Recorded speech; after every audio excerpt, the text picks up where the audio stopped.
Hope everybody's staying safe. We're going to get on the other side of this. We're going to get by this. But I heard a saying this morning. I heard someone make this comment: "Out of the mouth of babes." And I think we all can think about a time when a young child came up and made a statement, a brutally honest statement, and everybody around was really uncomfortable. And it kind of reminded me of a passage in the Old Testament, 1 Samuel chapter 17. Most of y'all recognize that as the David versus Goliath passage. And I want to kind of narrow it down to the end of verse 26, just to kind of set the scene. You had King Saul's army on one side of the valley up in the mountains. You had the Philistines on the other side up in the mountains.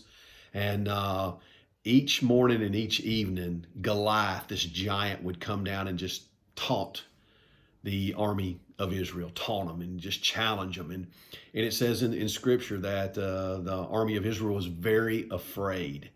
And here's this King Saul, this great warrior that was kind of afraid to go fighting. Well, one day this delivery boy, David, was taken because his dad sent some food for his three older brothers who was in King Saul's army. This delivery boy showed up at about the time of Goliath's taunt. And I think it's important to kind of read David's words in the last part of 26. Who is this uncircumcised Philistine that should defy the armies of God? Wow. How about the delivery boy coming into a military encampment of warriors who were very afraid and says, who is this that's going to defy God? Who is it? Why are we not doing anything? If you want to kind of read between the lines. And it made everybody uncomfortable. His brothers got mad at him. King Saul heard about it, brought him in. King David said, I'll fight him. I fought bears. I fought lions. I'm prepared. I'll fight him. Okay. And so we know the end of the story. We know David kills Goliath, and then which gave a lot of confidence to the army of Israel. They went out, pursued, and destroyed and defeated the Philistines. But let's take a look at the difference here. What was different in David? Because these warriors, these battle-tested warriors were very afraid because they focused on the size of the giant. David didn't focus on the size of the giant because he knew the size of God. And I think we all face battles.